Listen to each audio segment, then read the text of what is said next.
Before I remove the coil, I'm going to show you.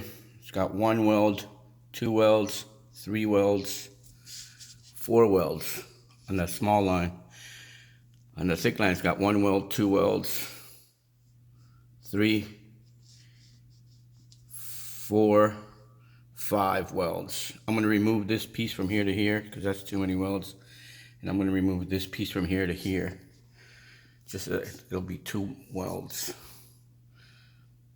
Alright. Okay, I have the coil out, ready for cleaning.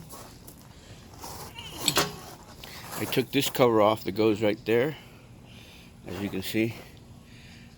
Look at all that. It's in the coil. And I'm going to take this cover off.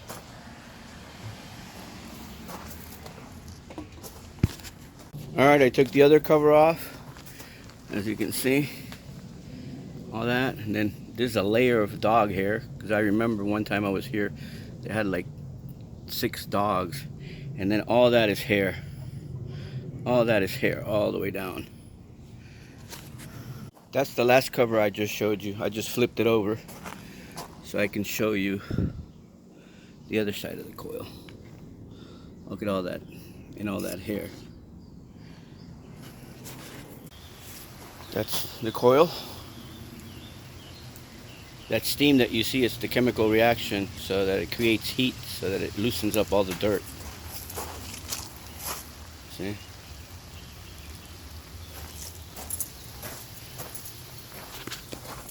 Okay, the coil is nice and clean.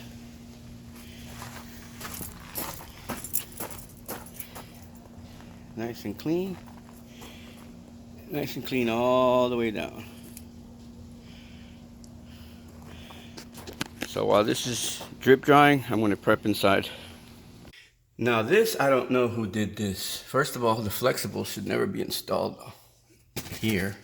It should be installed from the top. I'm going to climb them up in the attic later and find out why. But at least I'm going to make this look a little bit more decent. Okay, I used 1 can of Kilzy. Alright, I put a piece of tape here so that the unit wouldn't get painted. You can tell your maintenance guy if you want to use another can. Alright. This wasn't in my bid. I just did this to make this look decent because it looked horrible. Make sure he puts a piece of tape here if he does another can like I did. I had a piece of tape here so that you don't paint the unit and make it look like a slop job. Okay, at least it looks a little more decent even from afar. Okay, the coil is welded back in. As you can see, I put a solid piece of copper and got rid of those pieces that had all those welds. There was no need for all those welds. So just weld there and weld there. Everything else is nice, one solid piece of pipe. Okay, I'm in the laundry room. I was gonna go up that access. I opened it up. You can't get to the main house from here. I went to the back bedroom. There's an access there, but it's too small. I can't fit and I can't see anything from here.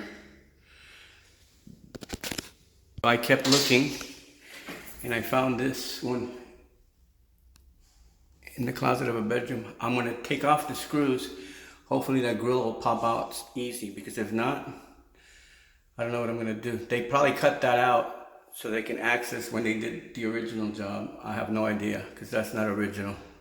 To see if I can see what they did with that over there, why they did those ducts like that, and see if everything's okay up there. Well, this is what's up here. Can't get in here either.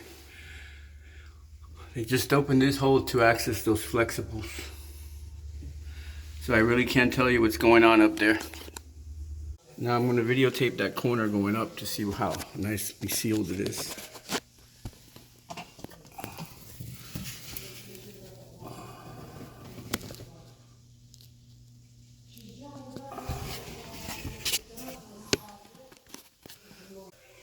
Well, at least everything is sealed from the back, as you saw. But I can't really check the ductwork. If somebody cuts out a hole there, an access panel, maybe here, I think here would be the fresh one, right in front of the closet of the air handler. See, there's the air handler right there. If somebody cuts an access panel, I can take a look. Other than that, there's nothing I can do about checking the ductwork. And I left that like that. I didn't put the grill back because that's not sealed right. I mean, they can fix that permanently. They don't even have to put a grill. They can, because there's no access at all there. So, let me see how it pulls air from there. So it would be pulling hot air all the time from there. Maybe that's why your bill was so high when you were here. That's the only thing that I saw that's not sealed. So that has to be fixed. Maybe your maintenance guy can do that. Okay, I'm outside now. And I'm going to explain everything here before I do the work. Obviously, I showed you the video before where they cut the line. So what happens when the unit runs, this side would have been pulling air into the system. You can't have it. So I'm sure it pulled in air, and if it rained or there was moisture, it pulled in moisture.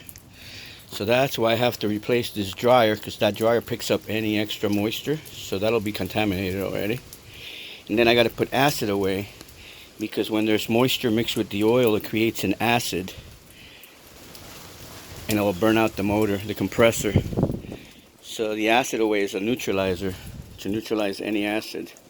And then after that, I'll do a vacuum. I'll show you when I'm doing the vacuum. Basically what it is suck all the air out.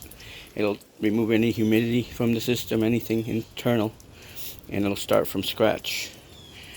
Well, let me get started and then I'll show you when it's done. Okay. Brand new dryer. New piece of line. Now I'm going to pull vacuum. What that means is, you see how the gauge starts at 0? Well, it's going to go back into the green. That means it's going to remove any moisture from the system that might have gotten in there. And then obviously when we charge it, it's going to go into the blue. We'll show you that. Right now it's neutral because the system is empty. Okay, so I'll show you when the vacuum is pulled. Okay, I pulled vacuum for an hour.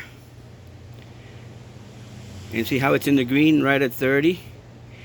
I turned the vacuum off for a half an hour. It hasn't moved. So that's good. That means there's no leaks and no moisture. So now we're going to start charging the system. Alright, now we're going to start charging. I put Freon on the scale and I zeroed it.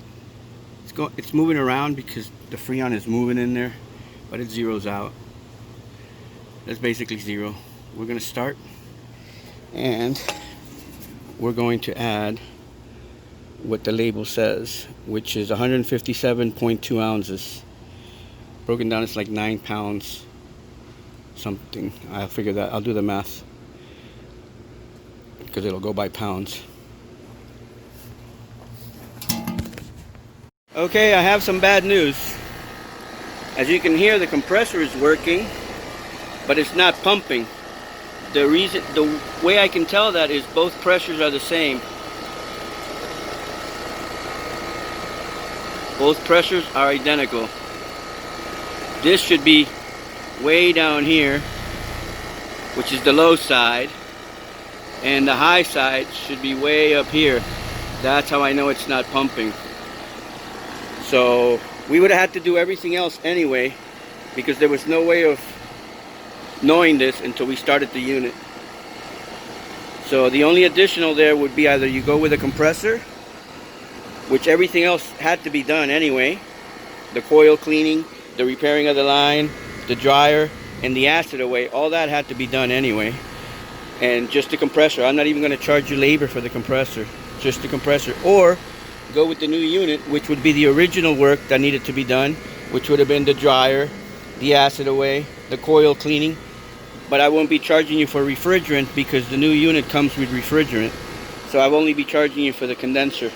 And you're better off with the condenser because you'll have 5 years warranty, which it'll be better for the for selling of the house. You could sell it with a 5-year warranty condenser, I mean.